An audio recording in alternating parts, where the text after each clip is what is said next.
bu ma la ko waxee dëgg bu ma la ko waxul mooy dëgg. déedéet yu seet ya sax ba ndax. ko sa wujj di sa doo set am na yoo xam ne mooy loolu de. fekkee am na ku nekk ci ligne bi 88 la 628 99 99 114 yàlla. allo asalaamaaleykum monsieur Ka Mbaye maa ngi lay nuyu. waaye maa ngi lay fay sëñ bi maa ngi lay fay.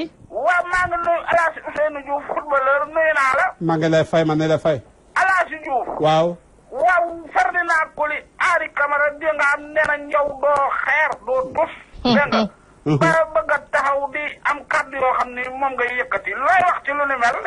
jërëjëf mel na ni ña nga àndaloon safoo leen de. dëgg la jërëjëf ma ne li nga si ba xalaat yi jarul ko lu nga xam ni moom laa lay wax Henri Camara lan la mun si football daw Ferdinand Coly lan la mun si football daw.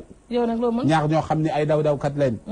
Ferdinand Coly boo ko xoolee xam ni lu jëm si schéma tactique ñokkali daw ak daaj la fi nekkee woon Henri Camara daw. man dama nekk ku nga xamante ni kii man maa porté woon l' équipe nationale du Sénégal. yow mii man maa jël équipe bi boot ko.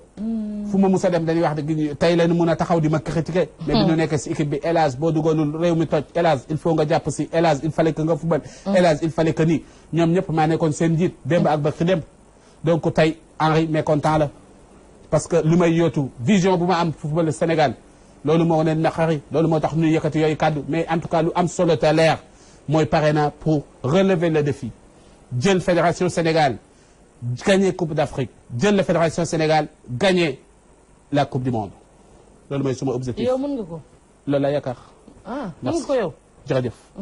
jërëjëf mu nekkoon El Hadj Ousseynou